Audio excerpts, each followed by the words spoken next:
বন্ধুরা এইভাবে যদি মিষ্টি কুমড়ো রান্না করা যায় 5 ফোড়ন দিয়ে, তো যারা কুমড়ো খেতে ভালোবাসে না তারাও কিন্তু কেটে খেতে একদম বাধ্য হবে। নমস্কার বন্ধুরা, কাকুলি কিচেন হাউসে সবাইকে স্বাগত জানিয়ে তোমাদের কাছে নতুন রেসিপি নিয়ে চলে এসেছি। তো আজকের রেসিপি আশা করি ভালো লাগবে। আজকে আমি তোমাদের একটা সম্পূর্ণ নিরামিষ মিষ্টি কুমড়ো রেসিপি করে দেখাবো, বিনা মশলায় আর খুব অল্প সময়ে সহজ পদ্ধতিতে কিন্তু বানানো হয়ে যাবে, খেতে খুব দুর্দান্ত হয়। তো তোমরা ভিডিওটা স্কিপ না করে প্রথম থেকে দেখতে থাকো, আশা করি ভালো লাগবে।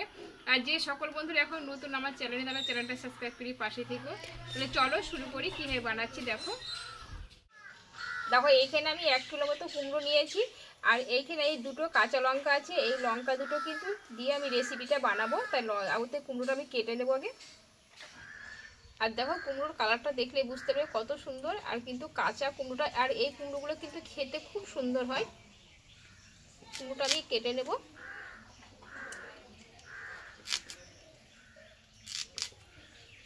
দেখো এই খোসাটা আমি হালকা করে একটু তুলে নেব, খোসাটা তোমরা রেখে দিতে পারো যেহেতু কাঁচা কুমড়ো আছে।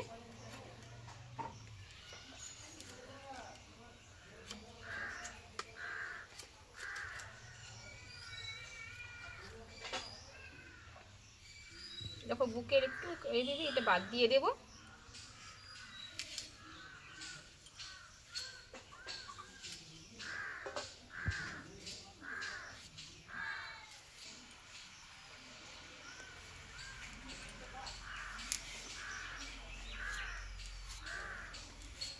দেখো কুমড়োটা ঠিক এই মোটা সাইজের কেটে নেব।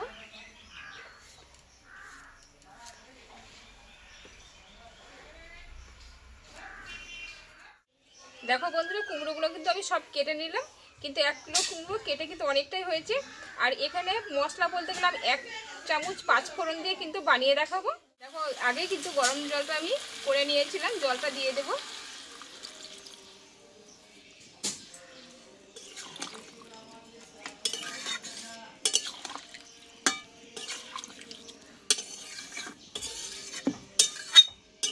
আর বন্ধুরা এখানে যেহেতু নিরামিষ রান্না, তার জন্য একটু চিনি লাগবেই। আর দেখো কুমড়ো রেসিপিটা বানাতে গেলে একটু আলু লাগবে, তার জন্য এখানে বড় সাইজের দুটো আমি আলু কেটে নিয়েছি, আগেই খোসাটা তুলে ধুয়ে নিয়েছি। তাহলে চলো নুনটা ধরিয়ে নেবো এবার।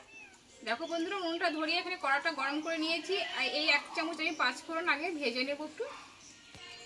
কড়াটা কিন্তু গরম হয়ে গেছে।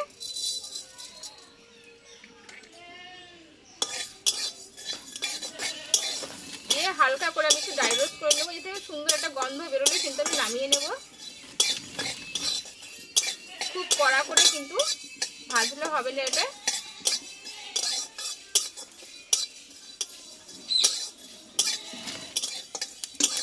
দেখো এটা কিন্তু ভাজা হয়ে গেছে, নামিয়ে নেব। আর এই কড়াইয়ে সরষের তেল দিয়ে দেবো কিছুটা, আর রান্নাটা কিন্তু সরষের তেলেই করব।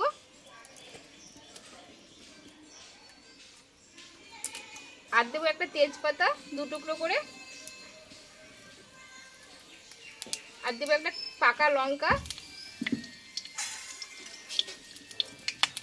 আর দেবো 1/2 চামচ মতো 5 ফোড়ন।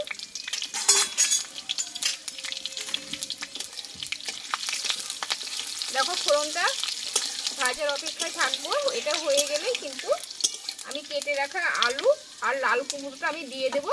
দেখো 5 ফোড়নটা কিন্তু হয়ে গেছে, এবার দিয়ে দেবো।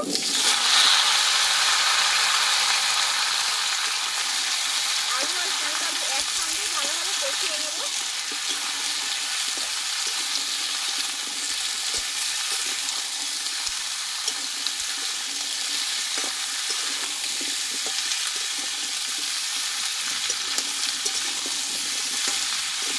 বন্ধুরা ভিডিওটা স্কিপ না করে তোমরা দেখতে থাকো কীভাবে রান্নাটা করছি, কিন্তু খুব সিম্পলভাবে রান্নাটা হবে আর খেতে খুব অসাধারণ হবে।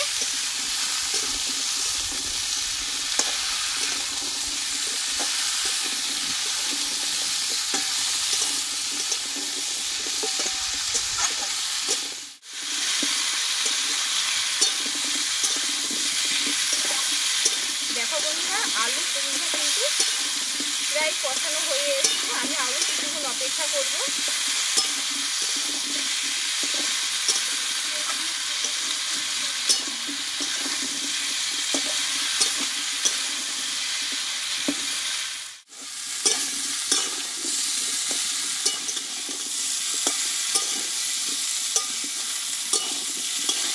বন্ধুরা আলু আর কুমড়োটা কিন্তু আমার কষানো হয়ে গেছে। আর এখানে বড় সাইজের একটা টমেটো আমি দিয়ে দেবো, আর দেবো 2টো কাঁচা লঙ্কা। এইভাবে আমি হাত দিয়ে ভেঙে দেবো।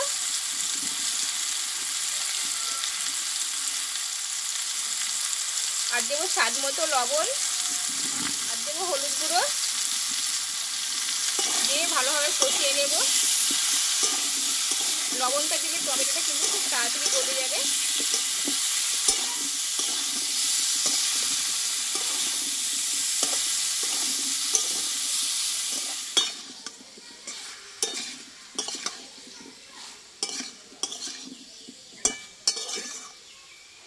আর সবশেষে বন্ধুরা দিব এখানে কিছুটা ছোলা ভিজিয়ে রেখেছিলাম আগে, আমি দিয়ে দেব।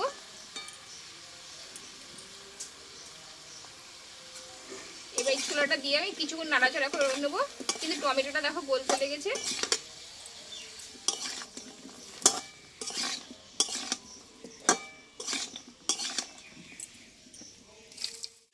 দেখো বন্ধুরা আমি টমেটোটা দিয়ে কিন্তু ভালোভাবে কষিয়ে নিয়েছি। এইবার এখানে আমি কিন্তু গরম জল ব্যবহার করব।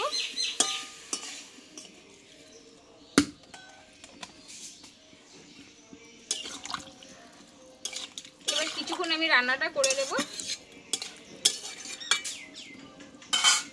বন্ধুরা তরকারিটা ফুটুক, ততক্ষণ এই 5 ফোড়নটা যে আমি ভেজে নিয়েছিলাম এটা গুঁড়ো করে নেবো শিলনোড়াতে। দেখো বন্ধুরা তরকারিটা কিন্তু আমার এদিকেও হয়ে গেছে। এবার এইখানে গুঁড়ো করা মশলাটা আমি দিয়ে দেবো। দেখো মশলাটা আমি উপর দিয়ে দেবো। আর দেবো ওখানে গরম মশলার গুঁড়ো একটু।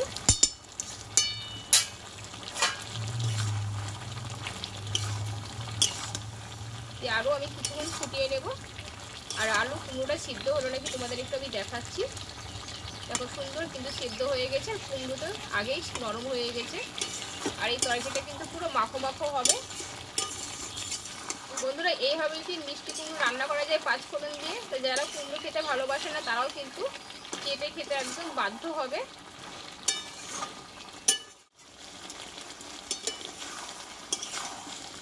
আর এই তরকারিটা কিন্তু পুরো মাখো মাখো হয়ে আমি নামিয়ে নেব। কুমড়ো কিন্তু দেখো বন্ধুরা পুরো গলে গেছে, আলু একদম নরম হয়ে গেছে।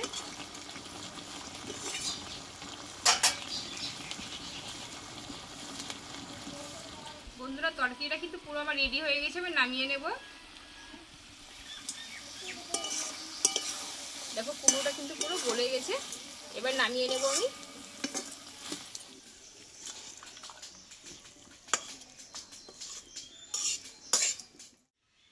তো বন্ধুরা মিষ্টি কুমড়োর রেসিপিটা আমার হয়ে গেল। আর এই রেসিপিটা এমনই ভাত রুটি পরোটার সঙ্গে অসাধারণ লাগে, বিনা মশলায় আর মিষ্টি মিষ্টি। তা তোমরা একবার বাড়িতে বানিয়ে দেখতে পারো, আশা করি ভালো লাগবে। আর আমার রেসিপিটা তোমাদের কেমন লেগেছে অবশ্যই কমেন্ট করে জানাবে। যদি ভালো লাগে লাইক করে দিও একটা, আর বন্ধুদের শেয়ার করে দিও। আর এইভাবে নিত্য নতুন রেসিপিগুলো দেখতে থাকো। তোমাদের সঙ্গে আবার অন্য কোনো নতুন রেসিপি দেখা হচ্ছে। তোমরা ভালো থেকো, সুস্থ থেকো।